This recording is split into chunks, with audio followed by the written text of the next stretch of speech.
Samir Khan thought he had everything: a beautiful wife, a thriving business, and a powerful family name. But when he discovered that his wife, Ayesha Malik, was secretly having an affair with his own uncle, Farooq Khan, his perfect life shattered, setting off a chain of betrayal, obsession, and murder that would shock all of Dubai. The wedding of Samir Khan and Ayesha Malik was the kind of event that made headlines. Held at Dubai's world-famous Burj Al Arab, it was a celebration of wealth, beauty, and status. Samir, 28, was the youngest son in a family that owned one of the largest property development firms in the city. His father was a known figure in Dubai's business circles, and his uncle, Farooq Khan, had played a major role in expanding the family's empire. Ayesha, 24, was a social media sensation from Lahore. She had built a following through fashion blogging and had modeled for high-end brands across Pakistan and the UAE. Their marriage was more than a union between two people. It was the merging of influence and image, instantly making them a power couple in the eyes of the public. From the outside, their story seemed perfect. They met on a luxury cruise during a business networking event that Samir attended in Turkey. Ayesha was there as a brand ambassador for a designer label. Their first meeting sparked an instant connection. Samir was drawn to her charm and confidence, while Ayesha was impressed by his quiet ambition and polished manners. Their relationship moved quickly. Within weeks, they were seen together at upscale restaurants, charity events, and private parties. Both families gave their blessings without hesitation. For Samir's parents, Ayesha brought a modern, glamorous image to their name. For Ayesha's family, marrying into wealth in Dubai was the ultimate dream. The engagement was announced with a professionally shot video on Instagram, featuring the couple walking hand in hand through a private desert retreat. Within hours, it had gone viral. Every step toward the wedding was carefully documented and curated, from the couture fittings in Milan to the pre-wedding shoot at a palace in Rajasthan. Even the wedding invitations were handmade and delivered in custom-designed gold boxes. On the day of the wedding, over 500 guests arrived, including celebrities, politicians, and international influencers. The ceremony took place on a floating platform surrounded by the sea. White orchids were flown in from Thailand. Fireworks lit up the night sky as the couple exchanged vows. The event cost millions, but for the Khans, it wasn't about the money. It was about the legacy. Samir had finally found his bride, and the world was watching. As the celebrations carried on into the early hours of the morning, no one noticed the subtle tension between Ayesha and Farooq.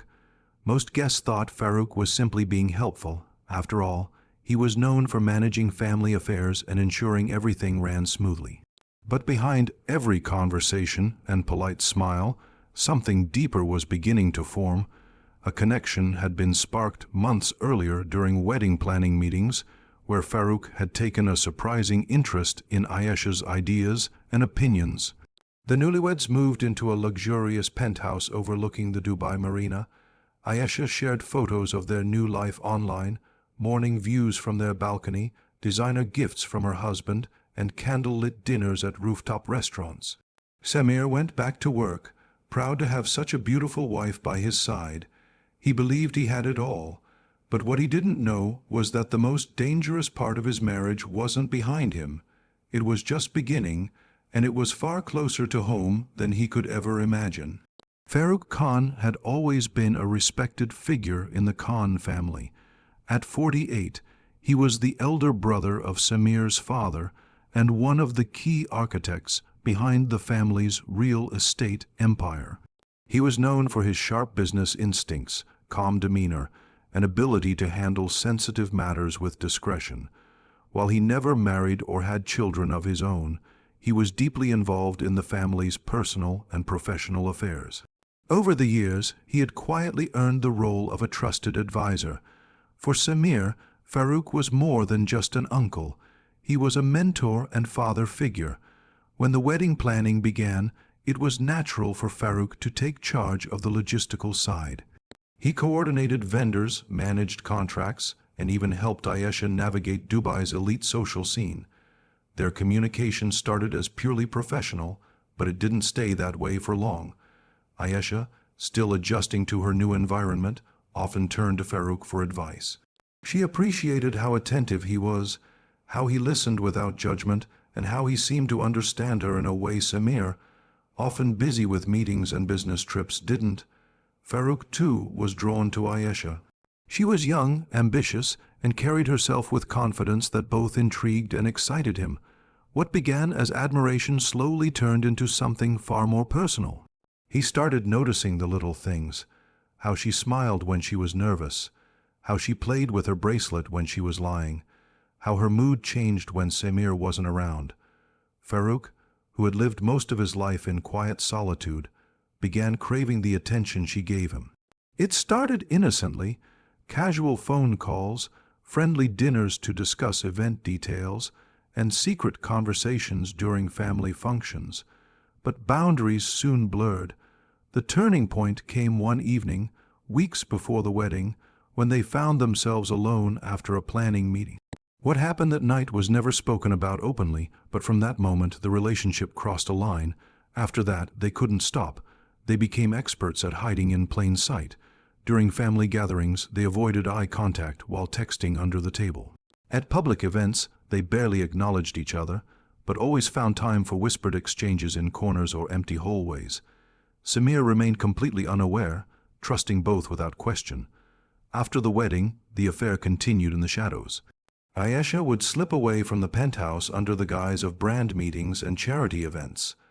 Farooq, always discreet, arranged for private apartments and secret meeting spots across the city.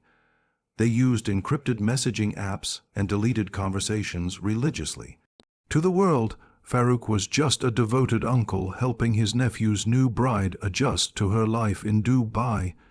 In reality, he was engaged in a dangerous affair that was growing more intense by the day. What made it even more complicated was the emotional attachment. Farooq wasn't just physically involved, he was falling in love, and Ayesha, despite the luxury of her marriage, began to question whether she had chosen the right Khan. But they both knew the risks. If exposed, it wouldn't just ruin reputations, it could destroy lives. Yet neither of them stopped. They were too deep in, caught in a web of lies that was tightening around them with every passing day. It didn't take long for Samir to notice that something wasn't right. A few weeks after settling into their new life together, he began to feel that Ayesha was drifting away. The woman who once clung to his every word now seemed distracted.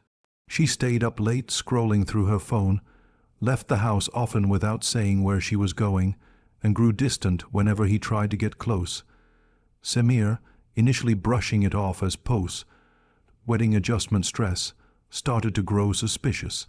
He had always trusted her completely, but now that trust began to erode, piece by piece. At first, he tried to ignore the signs. He told himself she was adjusting to the pressures of her new environment. Ayesha had gone from being a free-spirited influencer in Lahore to the wife of a high-profile businessman in one of the world's most scrutinizing cities. Of course, she needed space, but no matter how much he rationalized, the feeling that something was off kept growing.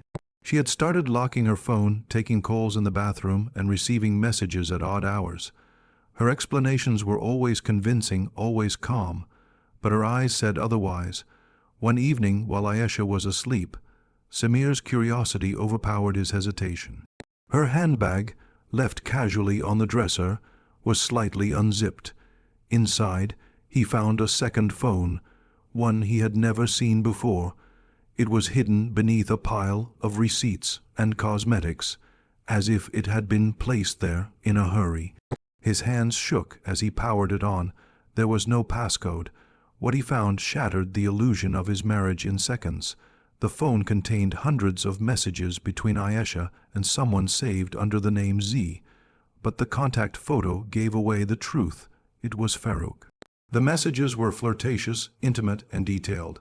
Some included photos from hotel rooms, private dinners, and even secret getaways that had taken place while Samir was away for work. There were voice notes, Ayesha laughing, whispering things she never said to Samir. It was all there, clear and undeniable. His uncle and his wife had betrayed him in the worst way possible. Samir sat in the dark, reading and rereading the messages, disbelief slowly turning into rage. But he didn't confront her. Instead, he chose to observe. Over the next several days, he watched her closely, where she went, who she met, how she acted. He followed her once, staying far enough behind to remain unnoticed. She met Farooq at a beach club in Jumeirah. They greeted each other casually, like acquaintances. But once inside the VIP section, their behavior changed. They laughed, touched hands, leaned in close. Samir watched from his car through tinted windows, heart pounding, barely able to breathe. He took photos, saved screenshots, and backed up every message from the secret phone. He wasn't ready to go to the police or his family, not yet. He wanted to understand why. Why would they do this to him?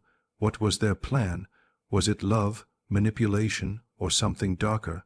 The more he uncovered, the more dangerous his thoughts became. The betrayal wasn't just personal. It felt like war. And in that war, Samir was already planning his next move. Samir didn't speak a word to Ayesha about what he had discovered. He went through the motions of daily life, pretending nothing had changed. But inside, something had snapped. The betrayal from the two people he trusted most left him hollow, angry, and humiliated. Instead of lashing out, he buried his emotions beneath a carefully controlled exterior. He watched her every move, responded to her messages with a smile, and even surprised her with gift. Everything a loving husband would do.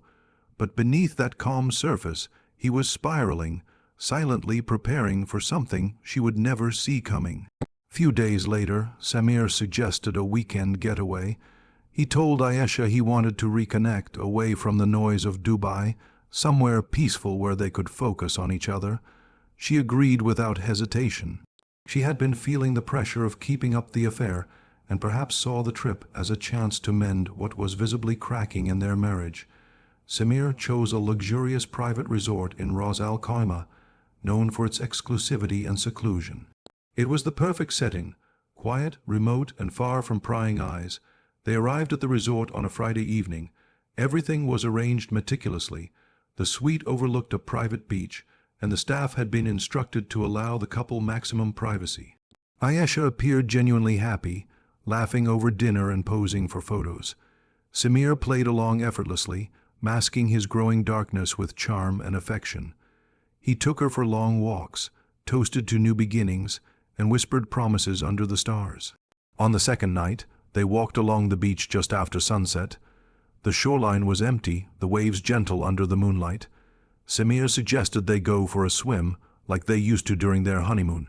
Ayesha hesitated. She wasn't dressed for it, but he insisted, saying it would be spontaneous and fun. As they neared the water, everything turned. What happened next was swift and violent. Ayesha never saw the blow coming. Samir had hidden a heavy piece of driftwood beneath a towel he carried. In one strike, he fractured her skull. She collapsed instantly. There was no scream, no struggle. He dragged her body up the beach, and under the cover of night, buried her in a shallow grave behind the dunes, just outside the resort's boundary. He cleaned himself off in the ocean, returned to the suite, and reported her missing a few hours later, claiming she had gone for a swim and never came back. The resort staff launched an immediate search. Police were notified. By the next morning, her body was found. The shallow grave had been disturbed by animals, revealing parts of her clothing and skin. The investigators quickly realized it wasn't an accident. The bruising, the skull fracture, and the signs of dragging told the real story.